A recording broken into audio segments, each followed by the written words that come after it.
Voici la principale raison pour laquelle les gens se séparent ou divorcent. À première vue, on a l'impression que nous nous séparons parce que notre partenaire ou nous-mêmes, on n'arrive plus à s'entendre. Mais parfois, on ne s'entend pas parce que l'autre a un comportement que nous allons qualifier de défaut que nous n'allons pas supporter.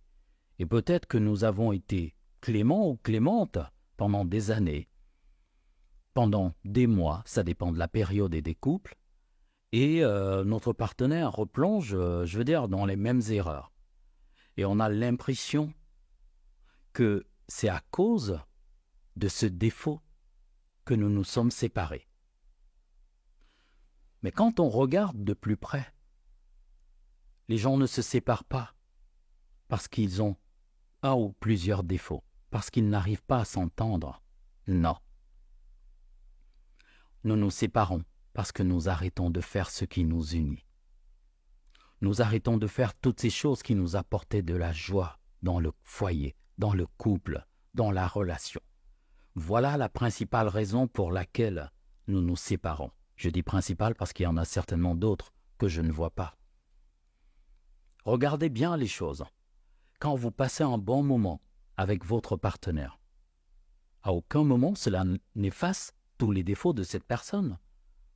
Cela n'efface pas toutes ces choses que vous lui reprochez, avec lesquelles vous n'êtes pas d'accord. Vice-versa, si on demande à votre partenaire s'il y a des choses qu'il ou elle n'aime pas, il y aura une liste qu'on sortira de vos défauts, de vos mauvais comportements. Mais cela ne vous empêche pas de passer un bon moment. Cela ne vous empêche pas de rire, de sortir, de faire l'amour, d'être heureux avec une personne. Et tous les couples qui sont heureux ont forcément des choses que chacun des partenaires reproche à l'autre ou trouve que l'autre fait mal. Donc les défauts ne sont pas forcément le problème. L'agacement n'est pas forcément le problème. Mais quand l'ambiance n'est plus bonne, quand justement on a un problème, qu'est-ce qui est déclenché en premier? C'est la perte d'envie de satisfaire notre partenaire, de créer du bonheur. Pour certaines personnes qui ont de la hauteur, on n'arrête pas de faire ce qu'il y a à faire. On n'arrête pas d'avoir ses attentions. On n'arrête pas de jouer son rôle. Mais ça, c'est pour toutes ces personnes qui ont de la hauteur. Et c'est ce que je vous invite et je nous invite à faire. Mais pour revenir à notre problème, quand ça va mal, nous sommes froids. Nous sommes découragés.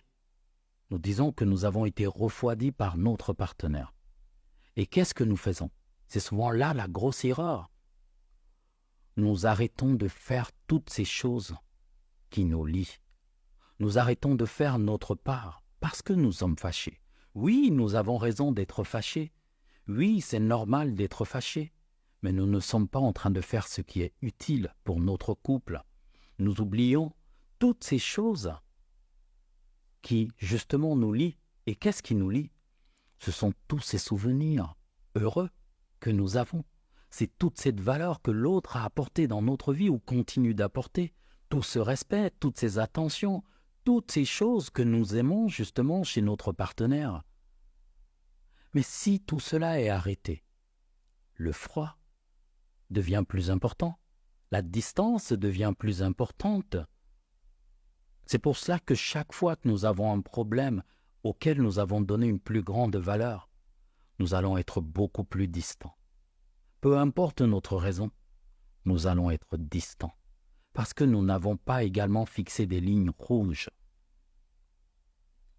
Nous devons avoir dans un couple des choses que nous sommes obligés de faire chacun, à son niveau et selon le rôle qui lui a été attribué dans le couple. Nous ne devons jamais franchir certaines lignes rouges. Si j'ai un problème avec ma partenaire, ok, je ne suis pas d'accord, mais cela ne m'empêche pas d'aller au restaurant avec elle si c'était prévu, même si je ne suis pas content. Ça, c'est important de le faire. Je dois aller au-delà de ma déception, de ma colère, parce que aussi longtemps que j'écouterai ces choses-là, ces émotions-là, je vais contribuer à créer cette distance. Par contre, si je fais des choses que je veux dire qui sont importantes et qui nous lient, je réduis cette distance et j'aide mon couple à résoudre les problèmes assez rapidement. Beaucoup vous diront « Ah non, mais tu es faible ».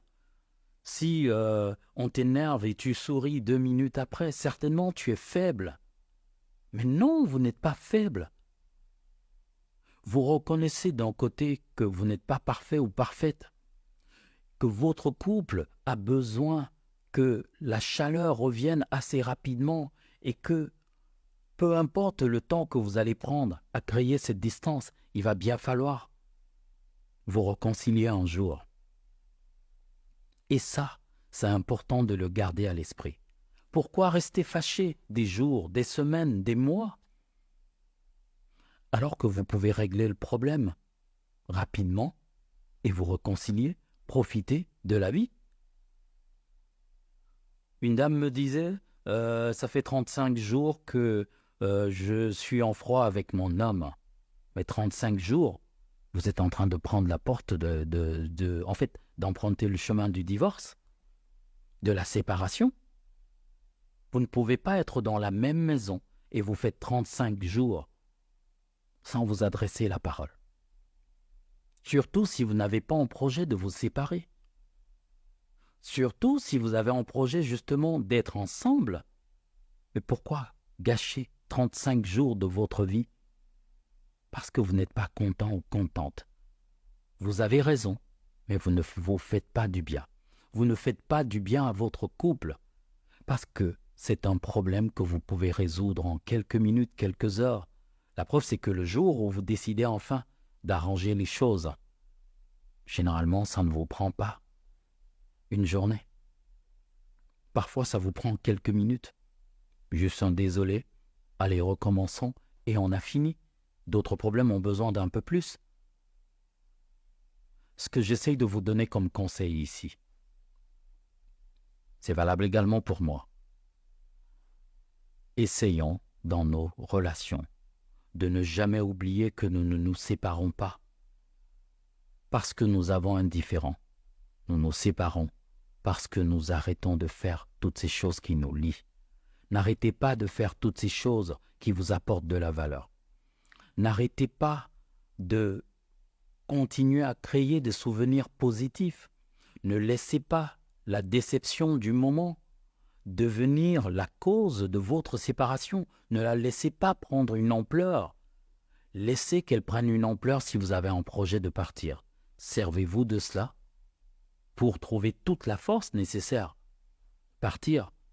Encore une fois, avant de partir, vérifiez que vous êtes irréprochable ou que vous avez fait votre part. Mais au-delà de cela, n'arrêtez pas de faire toutes ces choses que votre partenaire aime. Encouragez votre partenaire à ne pas arrêter de faire, même si vous avez eu tort, toutes ces choses que vous aimez. C'est pour cela que je parlais de lignes rouges. Essayez de vous asseoir aujourd'hui. Définissez toutes ces choses que chacun de vous est obligé de faire, même quand vous n'êtes pas en bon terme. Peu importe le problème que vous avez, chacun doit savoir qu'il a sa part à faire. Ça vous permettra de ne pas perdre ce bien précieux, de ne pas perdre ces habitudes qui vous liaient. Parce que quand le lien disparaît, qu'est-ce qu'il vous reste? La séparation. Peu importe si vous avez raison, si c'est l'autre qui a tort, comme il n'est pas permis. Quand vous êtes séparés, vous êtes séparés. Et parfois, nous allons nous séparer de façon pas très intelligente. Et nous allons nous demander qu'est-ce qui nous arrive. Mais ce qui vous arrive, c'est que vous avez arrêté de faire tout ce qui vous liait. Donc peut-être le meilleur moyen d'éviter le divorce, c'est de ne jamais arrêter de faire toutes ces choses qui vous lient. De ne jamais perdre toutes ces sorties, cette passion que vous avez pour certaines choses, ces blagues, même si vous n'êtes pas d'accord, de travailler cette capacité à régler les problèmes assez rapidement. Mais pour cela, vous devez travailler une certaine forme de sincérité. Vous devez éviter de sous-estimer l'intelligence de votre partenaire. Vous devez en fait respecter suffisamment votre partenaire. Vous respectez suffisamment. Respectez votre couple et tout faire pour que vous ne restiez pas plus de 5 minutes, 1 heure, fâché. Interdisez-vous de dormir dans la colère.